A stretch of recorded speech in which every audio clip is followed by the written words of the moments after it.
there's no sense in going into war. There's really no sense in going to just fighting over a body of water there. We prefer to talk. We want to talk about friendship.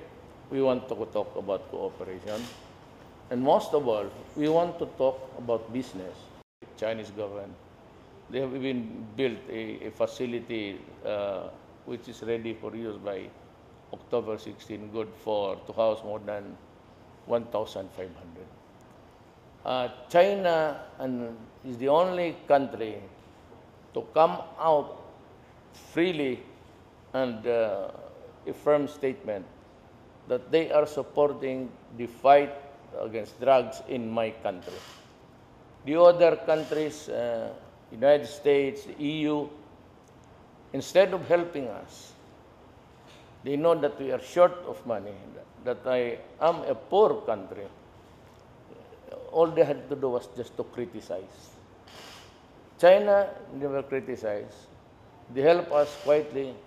It was not only after last week that I knew that the buildings are almost complete. And nobody knew it. And that is why it's part of the sincerity of the people.